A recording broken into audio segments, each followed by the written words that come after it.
we've got 1080p. How did that happen? I was surprised at the quality, or lack thereof, of my Spectre review. So anyway, yeah, that was a total disaster. But I maintain that the content itself was still worth uploading. I wish I could have remade it, but learn for next time, right? Check this out. Night and day. Seriously, go watch that video and then watch this video. It's astounding. Okay, so now the fun bit. Now the spoiler review that I've been waiting to do so much. I can't wait to get in. So, spoiler alert, spoiler alert, spoiler alert, spoiler freaking alert, because I am going to talk about everything. From the grave, M has given a mission to Bond to go to the Day of the Dead and kill a man who is, as we later learn, linked with Spectre.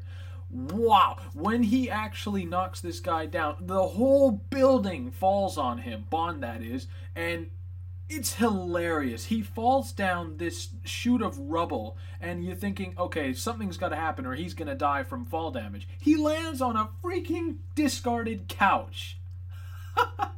He chases this guy through this mass of skeleton costume wearing people, of which he was initially one himself. Yeah, the guy on the poster, that's Bond. We all knew it was, but it's actually Bond. And there's a really interesting opening shot where it follows Bond and some mysterious girl that he's with, and it actually follows them without a single edit or break for a good 3 minutes. It's a very interesting shot. Now, of course, all hell's breaking loose because M is on his ass and basically saying, you had no business being there killing people. We've got these new surveillance people coming in to try and make the 00 program obsolete. Yeah, guess who's the head of that operation? It's Moriarty! So Moriarty is called C in this film. And I love this introduction to it because he has a name, which I can't remember, but he has a name, and Bond says, I'm going to call you C. And that's it. That's why they call him C for the rest of the film. I've completely gone off track. The guy who Bond was supposed to kill doesn't actually die when Bond attempts to kill him and the building falls on him. He doesn't actually die.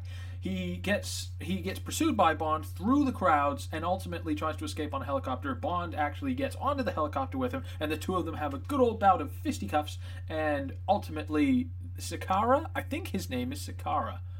Skiara? I'm terrible with names today. And ultimately throws him to his death. And what he recovers from the body of the man he was actually there to kill is a ring.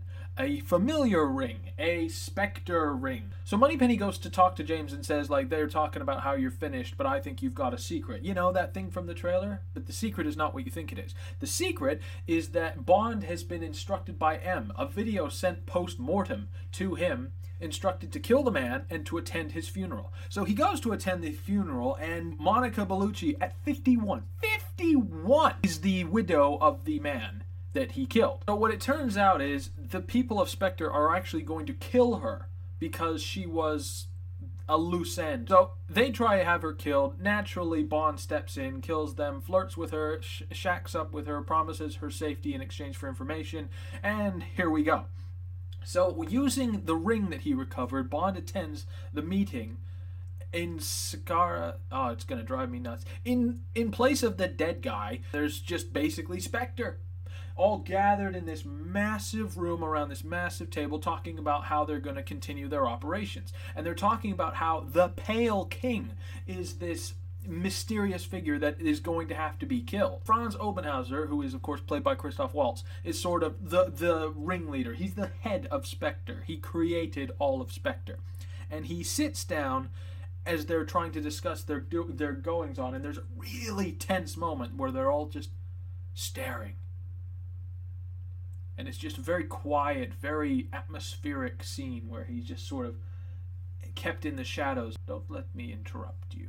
And it's just, it oozes old school Bond intimidation of certain other villains. So this is when some guy, some unfortunate guy, volunteers to be the one to go and kill the Pale King. And Franz basically says, is there no one else who wants to kill the Pale King? Step in David Batista, who asserts himself to the position by, and I'm not kidding here, smashing the guy head first into the table, then gouging his eyes out and snapping his neck. Bond has had some very gruesome deaths in the past, but that is nasty. I mean, we're talking proper grim. He even has blood on his fingernails afterwards. Oh, by the way, his fingernails are sort of artificial or something, and they're how he gouges out. Ugh, it's horrible. I hate it. As I explained, Dave Bautista plays Mr. Hinks. Now, Mr. Hinks is just this huge guy who, as I said, is a complete homage to Jaws.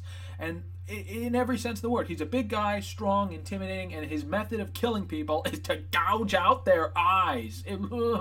I hate that. That's friggin' Oberyn Martell style. Don't you dare show me that again. So there's a really neat scene where Obenhauser is suddenly just addresses Bond in the crowd, and Bond's basically like, oh shit, and has to run.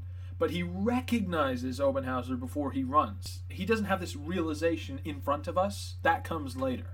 But he recognizes Obenhauser, and we're not sure why. There's a big car chase featuring the DB-10. It's got a few gadgets, and some of them are and one of them is like an ejector seat with a parachute, which is kind of silly, but there's one exhaust gadget which sets fire to Dave Bautista's car, which is friggin' cool. Obviously, we can't have nice things in James Bond, so it finishes with the DB-10 at the bottom of the river in Rome.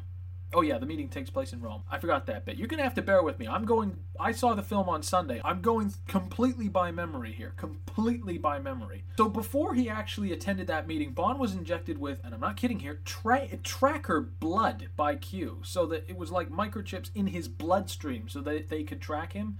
He basically hints to Q that he doesn't want to be tracked, and Q says, okay, well, it'll probably malfunction for the next 2 days, but after that it'll be fine, which is obviously a very clever way of saying, you got 2 days, then you're going to need to be accounted for. So the whole while Rome is getting torn up, M is getting messages, because he's attending voting panels of diplomacy, if you will, on whether or not to initiate the plans of C to remove 00 programs and install surveillance in every nook and cranny of the universe. Bond discovers that the Pale King is actually Mr. White from Casino Royale and Quantum of Solace, and he finds him in a pretty bad way. He's dying of radiation poisoning, I think, and Bond basically says, if you tell me what I need to know about this organization, I will protect your daughter, who is Madeline Swan. Dr. Madeline Swan is Mr. White's daughter. Mr. White basically says, how can I trust you? So Bond gives him a loaded gun and says, that's my word, and there's a brief moment where you think White might be considering shooting him, and then he just sort of says, right, okay, you're going to protect my daughter, bye. So Bond tries to protect the daughter, and the daughter is, of course, like, you stay away from me, I don't want anything to do with my father's life, I've left that behind. Dave Bautista shows up to grab her, and now we have our snow chase, where Bond produces a plane out of nowhere. Okay. Eventually, he smashes into their cars with his plane, and kills everybody except Bautista. Bautista has the little twitching fingers in the snow afterwards. So Bond actually manages to get Dr. Swan to show him the American, which is a place where her father had all his Spectre stuff hidden. They use the stuff they find in L'American to discover where they've got to go, and they go there by train. And on the way, Bautista storms in and tries to, well, kill them, basically. She just storms in there, starts throwing Bond around again, like Jaws. In fact, there's a really cringeworthy moment where he had his fingers around Bond's head and you could hear Bond start to scream, because guess what? He's doing his thing. But thankfully it didn't go anywhere, and Bond actually managed to fight him off. He's trying to throw Bond off the train. Madeline shoots him in the arm, and he staggers back, and Bond manages to get like a rope and chain around his neck, which he managed to hook onto something. I can't remember exactly what, but anyway, they kick it off of the train, and after going, shit, Bautista is out and dead. They meet Obenhauser, and he confesses to them that he's all the Spectre's doings, and he tries to show Madeline her father's suicide, to which Bond objects in a pretty dramatic way. He gets himself knocked unconscious and wakes up in the nastiest chair ever, it's just built to probe pressure points and torture you and take away your senses. It's horrible. And I kid you not, Obenhauser actually drills 2 bits into Bond's face, and you hear him screaming, and you see the blood, and you're just sort of going, Is this a Bond movie? This is pretty heavy. And so, yes, he's probing him, he's torturing him, and all the while talking about how the massive backstory of Obenhauser is that his father looked after James after his parents died. His reason for hating Bond, nay, for starting Spectre, is because James was his foster brother. No, it gets even better. In a secret that was so poorly kept that they couldn't even keep his costume subtle, there's a big fluffy white cat in the torture room with them, and guess what? He's Blofeld! He's Ernst Stavro Blofeld. Well, holy shit, who didn't see that coming? Blofeld is a big badass Bond villain. He's caused ridiculous amounts of trouble. He killed Bond's wife in On Her Majesty's Secret Service.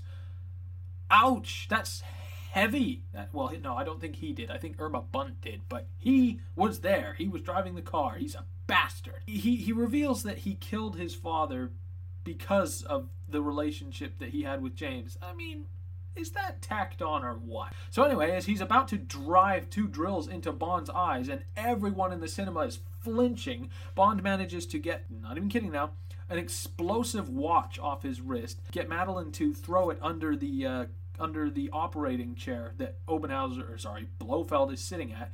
It blows up, and guess what? Blofeld gets his big old scar. They're even going to show that. Fantastic. Oh, I forgot. There was a bit before this where Blofeld confessed that C was working for them. Shocker. So what we now have is our grand finale where Bond is basically going back there to kill C. Well, he stops C, to be fair, but we know he's going to end up dead. And a very cool twist. M turns out to be quite a good bit of the final story. He corners C, he captures him, makes him confess, and ultimately kills him by mistake when he gets pushed out of a window. Huh. So, well, all the while Bond has been kidnapped. Get this, in the ruins of the MI6 building, he meets up with Blofeld. Blofeld says that he's got Madeline Swan. Oh yeah, there was a really unexpected bit where Madeline said, "I love you, but I can't be with you. I can't go back to that life." And she turns around and walks. And it's really nice to see Bond mourn this idea. He mourns the idea that they're not going to be together. Oh, by the way, there was a scene on the train right after they killed Batista where he was like, where she was like, "So what do we do now?" And they shagged. That's why they're like close. They're closer than most Bond and Bond girl couples in the franchise. They're a bit closer. They're not quite Vesper. She's not quite Vesper, but she does say she loves him, which is nice. So he saves her, and they give chase to Blofeld on the boat, and he's about to execute Obenhauser, but the cliche of all cliches, he sees Madeline, and it's the "she wouldn't want me to. That's the only reason you're alive" kind of Jason Bourne thing that makes him spare him, and he walks off with Madeline Swan. Oh, beg your pardon. He drives off with Madeline Swan in the newly rebuilt DB5. Woohoo!